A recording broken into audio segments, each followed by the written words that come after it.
Welcome to our final segment on the Milky Way. In this segment, we'll go over our current understanding about the structure and size of the Milky Way as a whole and our place in it. We'll examine the galactic center with its supermassive black hole. We'll go a little deeper into the nature of a black hole and show a few of the stellar black hole candidates we have found. We'll explore the galactic disk with its spiral arms, and we'll cover the latest information on the galactic halo.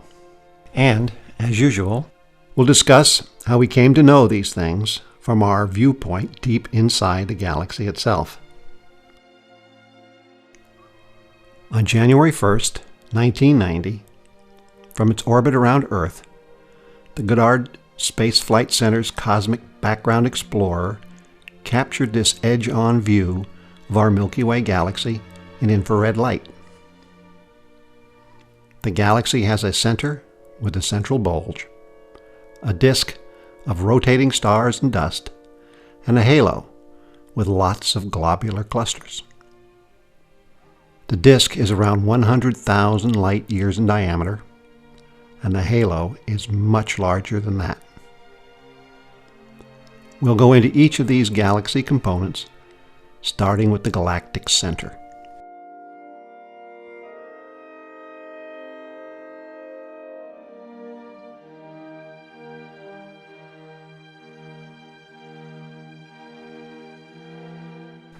Here we have one of the most detailed images of our galaxy ever created.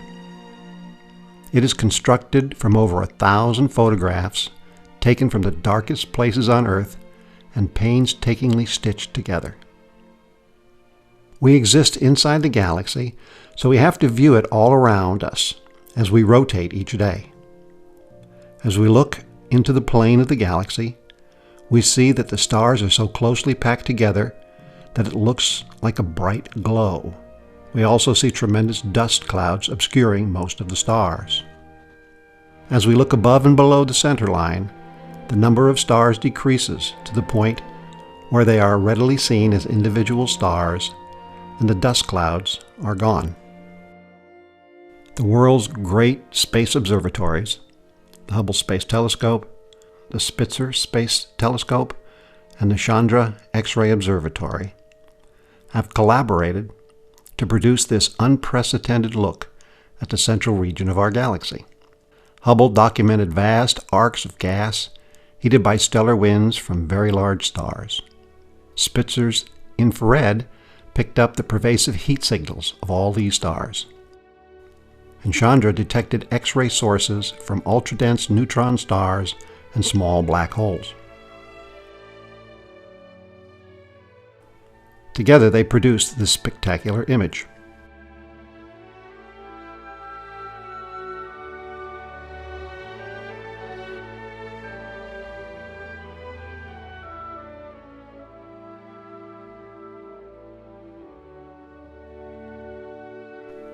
The central object in the Milky Way is known as Sagittarius A star, or SAG-A star for short.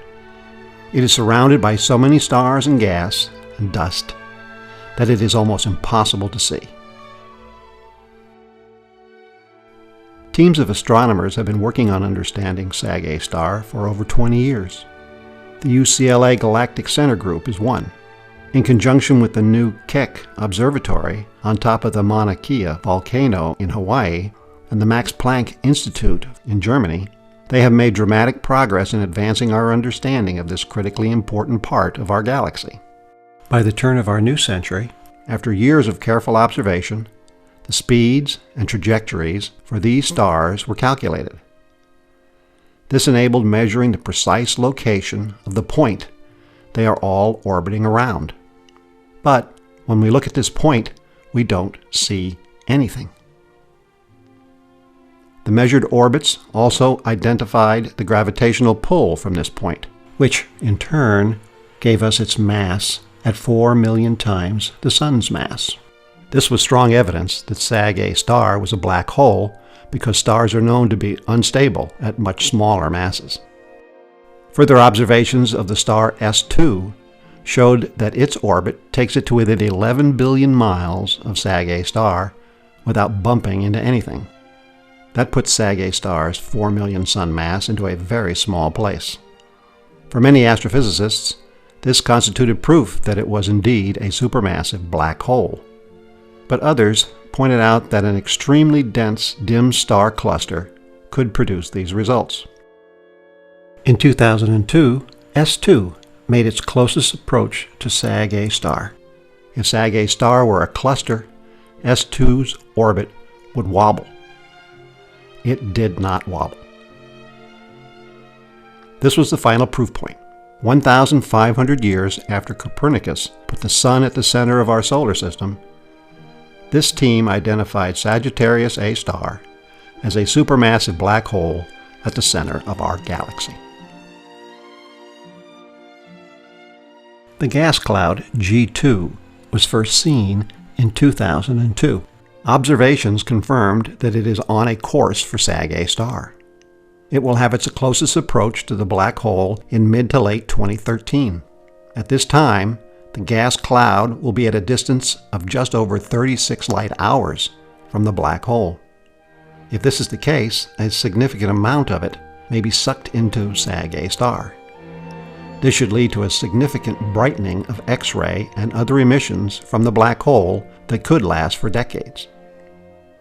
This is the first time ever that the approach of such a doomed cloud to a supermassive black hole has been observed.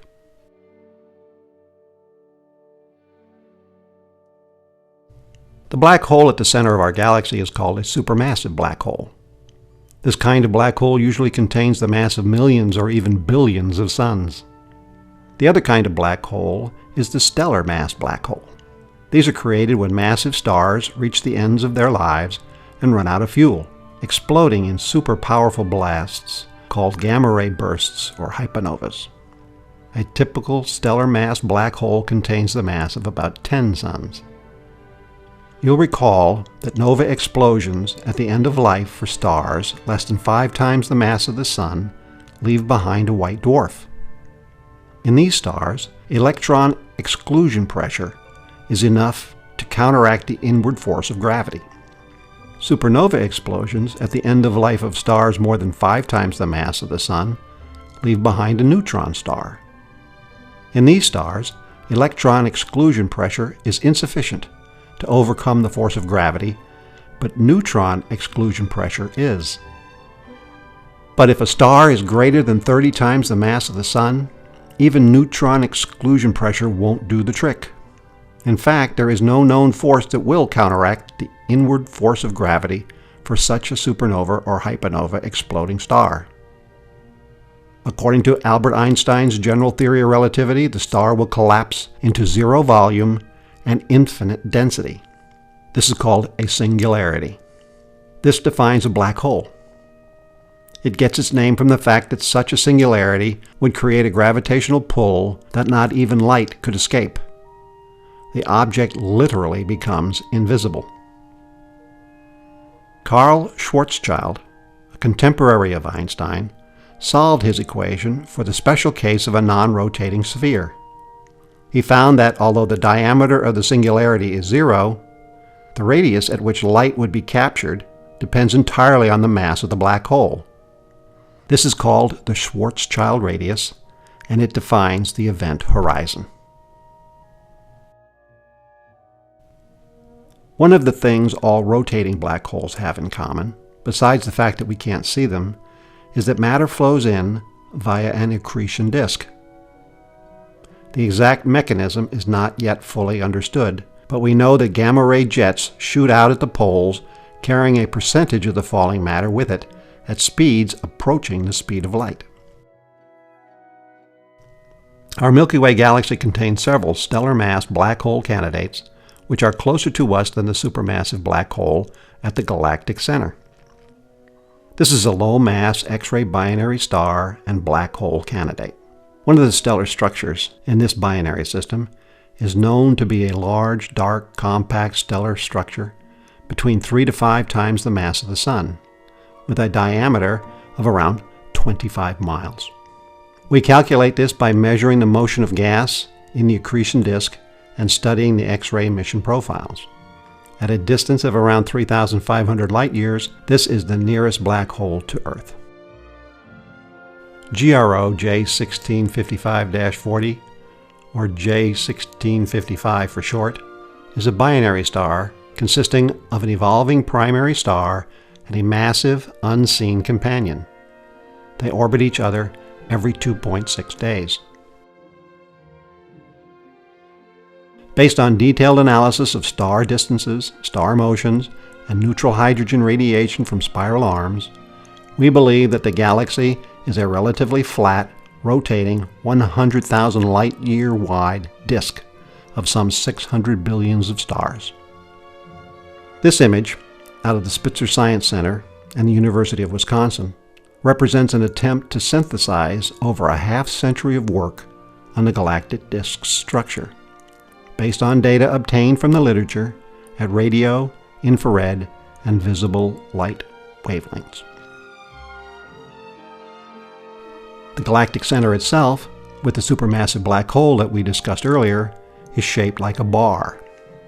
Although most parts of the Milky Way galaxy are relatively uncrowded, roughly 10 million stars are known to orbit within just a single light year of the galactic center in a region known as the central bulge. Recent surveys discovered the two 3 kiloparsec arms, named for their length. They are now generally thought to be associated with gas flow roughly parallel to the central bar. Using infrared images from Spitzer, scientists have discovered that the Milky Way's elegant spiral structure is dominated by just 2 arms wrapping off the ends of the central bar. One is named Scutum Centaurus and the other is named Perseus. Each of these major arms consists of billions of young and old stars. 3 thinner arms spiral out between the 2 giant arms. These are called Sagittarius, Norma, and the outer arm. These are primarily filled with gas and pockets of star-forming activity. There is also a spur off the Sagittarius arm called the Orion Spur. It's 3,500 light-years across, 2,000 light-years deep, and approximately 10,000 light-years long. We are located on the inner edge, halfway along this spur, around 26,000 light-years from the galactic center. When we fill the space between the arms, we get the full picture. It's interesting to note that the number of stars per unit volume of space in the region between arms is the same as the number in the arms themselves. What distinguishes the arms is that they have a far greater number of younger stars. In fact, all the known H2 star-forming regions in the galaxy exist inside the arms. We don't see any in the area between the arms. If we lay a grid over the galaxy, we can locate some of the stars, nebula, and H2 regions we have seen in this chapter. Actually, all the local neighborhood stars would fit into the red circle I used to locate our solar system. That would be stars like Wolf 395, Altair, Vega, Polaris, Capella, Aldebaran, the Pleiades, and Betelgeuse. They are all with us in the Orion Spur, as is the Orion, Horsehead, Cone, Witch's Head, Veil, and many other nebula. In Sagittarius, we see the Jewel Box star cluster, and the Trifid, Omega, Lagoon, Eagle, and Cat's Paw nebulas, among others. In Perseus, we see the Rosetta, Heart and Soul nebulas, as well as the Crab supernova, to name just a few. In fact, except for the hypervelocity stars and a few of the supernova remnants, everything we have seen in this chapter is within this red circle. As vast an area as we have covered, it is only a fraction of the Milky Way galaxy. Another point that ought to be covered is that we cannot see through the galactic core into the other side. The core is simply too dense, with stars and gas and dust to penetrate. So this slice of the disk has not been seen or analyzed. But our understanding of spiral galaxies is that they are symmetric. So this picture makes that assumption and fills in the blanks accordingly. Here we see the Sun's orbit around the galactic center. Our orbital speed is approximately 138 miles per second. It takes the solar system about 225 million years to complete one orbit. The last time we were in the same place in our orbit, dinosaurs were just starting to appear on the Earth. We have traveled 1/1000th of a revolution since the origin of humans. Whenever you see a picture of the whole Milky Way, remember that it is an artist's drawing. The size of the galaxy is so large that the distance one must go to see it all is way too far. Here's what I mean. If we assume that our field of view is 140 degrees, we can use trigonometry to find the distance to a point where such a picture could be taken. That point is 181,385 trillion miles from the Sun's current location. Voyager 1 left on its journey in 1975 and is traveling at 38,185 miles per hour. It has already gone 12 billion miles. If we aim it at the photographic point, at its current velocity, Voyager won't reach this point for another 2,450,000 years. If some future generation were to ever take such a picture, they would see our entire solar system as little more than a single pixel. At the turn of the 20th century, astronomer Harlow Shapley, studying a large number of RR Lyra stars inside globular clusters, found that the center of the galaxy was far from the Sun. He mapped 93 globular clusters. They formed a spheroidal shape with their own center, not near the Sun. He concluded that these giant clusters formed the bony frame of the galaxy. This area around the disk is called the galactic halo, or corona. It holds a large number of old stars and 158 globular clusters. The galactic halo itself has a diameter of at least 600,000 light years, based on the locations of the globular clusters, although it may extend much further. There is no star formation out in the halo. In 2007, using 20,000 stars observed by the Sloan Digital Sky Survey, an international team of astronomers discovered that the outer Milky Way is a mix of two distinct components rotating in opposite directions. The inner halo, located well outside the disk, rotates in the same direction, but more slowly, at 50,000 miles per hour. In the outer halo, most components spin in the opposite direction, at about 100,000 miles per hour. On September 24, 2012, Chandra found evidence that the Milky Way galaxy is embedded with a large amount of hot gas in the halo. Counting this vast amount of gas, the mass of the halo is estimated to equal the mass of the stars in the galaxy. This has great relevance for the concept of dark matter. The stars in the outer regions of the galaxy are orbiting faster than Newton's and Einstein's equations predict. To explain this phenomena, astrophysicists speculate that there must be a large amount of dark matter around the galaxy. They call it dark matter because it does not interact in any way with the matter and electromagnetic energy we see with our instruments. Its only interaction is through gravity. But if these Chandra findings about the hot gas in the halo are confirmed, it could be the solution for star orbital speeds and eliminate the need for dark matter. In our chapter on the Milky Way, we studied the nearby stars where parallax told us how far away they were. We developed the HR diagram as a way to calculate luminosity based on temperature and spectral analysis. We covered key standard candles such as Cepheid and RR Lyra variables, as well as Type 1a supernova. And we examined star clusters, planetary nebula, and emission nebula for their beauty and value as standard candles. This distance ladder took us all the way across the galaxy. In our next chapter, we'll use all these techniques to move out into intergalactic space.